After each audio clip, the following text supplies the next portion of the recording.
and welcome to today's edition of Editorials, a broadcast from Canada. My name is Sandra Asante. Today we're looking at Ethiopian launching new offensive on Tigray forces as Famine looms. So don't go anywhere, I'll be back after the break.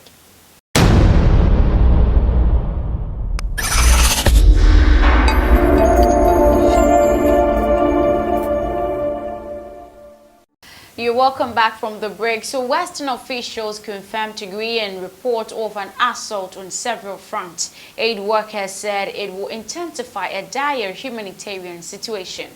The conflict in the northern Ethiopia has escalated sharply in recent days as Ethiopian forces began a sweeping offensive in a bid to reverse recent gains by Tigrayan forces, Western officials and Tigrayan leaders.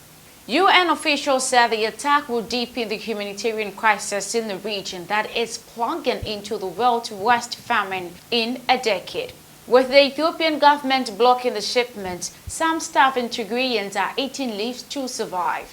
Senior Western official broadly confirmed the Tigrayan accounts that the assault, which has been anticipated for weeks, started in the Amhara region, which borders Tigray to the south. But beyond that, it is hard to get a clear picture of the situation. A strict communications blackout imposed by the government means few details about the fighting can independently confirmed. Prime Minister Abiy Ahmed, who was sworn in for the second time last week, has declined to comment in recent days. His spokesman did not respond to a request for comment on Tuesday. Speaking by phone, General Teskan Gabritensai, a member of the Central Command of the Tigray forces and its leading strategist, said Ethiopian forces had begun the military operation on Friday with a bombardment of Tigrayan positions using warplanes, artilleries, as well as drones. On Monday, the Ethiopians switched to a ground offensive led by thousands of fighters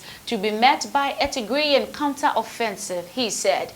The enemy has been preparing for months, and also we have, said Gabriel Teskan, who previously commanded Ethiopian armed forces for a decade. He predicted the coming battle will be a decisive moment for the country. The ramification will be military, political, and diplomatic, he said. I don't think this will be a protracted fight, a matter of days, most probably weeks. For Mr. Abiy, winner of the 2019 Peace Prize, the offensive is an effort to wrest control of a brutal 11-month war that has ruined his reputation as a peacemaker and slipped beyond his grip as the fighting spread to the new areas in recent months. Mr. Abiy has appeared increasingly isolated from the international support as the United States threatens him with the prospect of sanctions, and he clashes with the UN leadership. Only a few African leaders have continued to support him. This month, Ethiopia expelled 7 senior UN officials it accused of meddling in the nation's internal affairs and diverting aid to the Tigrayan forces. The UN Secretary General Antonio Guterres denied those charges in unusually sharp language, telling Mr. Abiy the expulsion has no legal basis.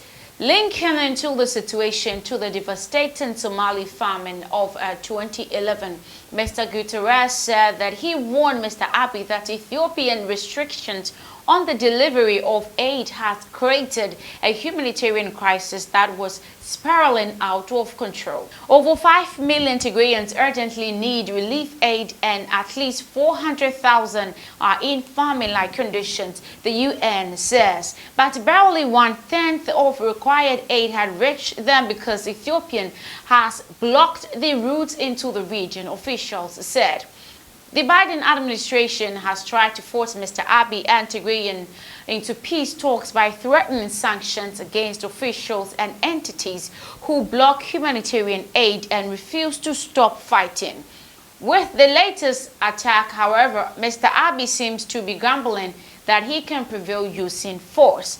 Western officials said Ethiopian leader had been preparing the offensive for months. He amassed new weapons from foreign supplies and recruited tens of thousands of young Ethiopians to help fight Tigrayan forces he has described as a conquer and weeds. On this note, one Western official said Mr. Abiy had acquired new drones built in Iran Turkey, and China, although it is unclear who supplied them to Ethiopia. Websites that track international air traffic have recorded dozens of cargo flights from the United Arab Emirates and a handful of Iran into Ethiopian Air Force bases in the past 6 weeks. Tigrayan leaders have accused the UAE of sending armed drones to help Mr. Abiy during the early weeks of the war last November.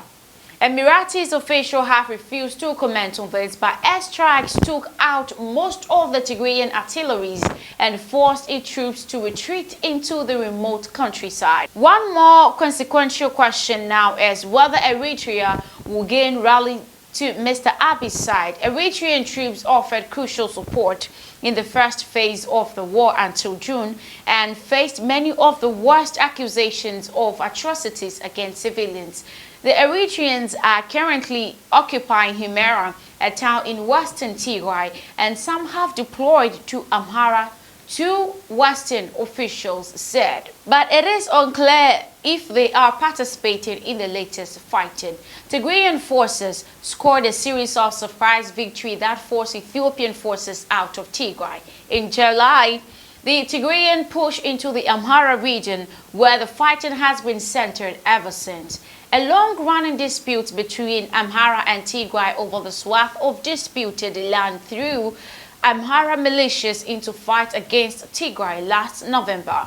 The Tigrayan says those fighters are also participating in the latest offensive, along with the regular Ethiopian troops and young men from across Ethiopia, drawn by Mr. Abiy's appeal for recruits during this summer.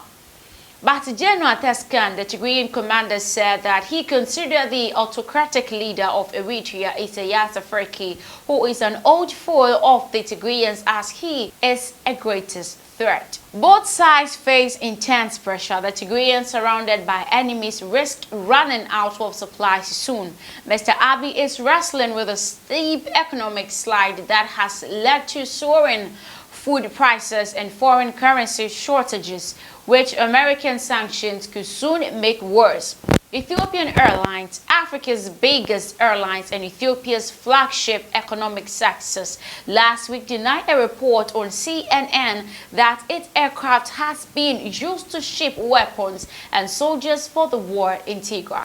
On Tuesday, U.S. Secretary of State Anthony Blinken met with a newly appointed African Union envoy to Ethiopia, former Nigerian President Olusegun Obasanjo, to discuss the crisis. Some African leaders are standing by Mr. Abiy. 6 heads of states, mostly from the region, attended his inauguration ceremony in Addis Ababa last week, but several of the regulatory speeches included expressions of growing concerns and urged Mr. Abiy towards peace talks. The criticism of Mr. Abiy in the West is growing increasingly strident. Last week, an essay by Mark Lowcock, the former British diplomat and until recent the UN humanitarian chief, accused Mr. Abiy of trying to starve people of Tigray either in subjugation or out of existence, and warned he risked causing his country to collapse.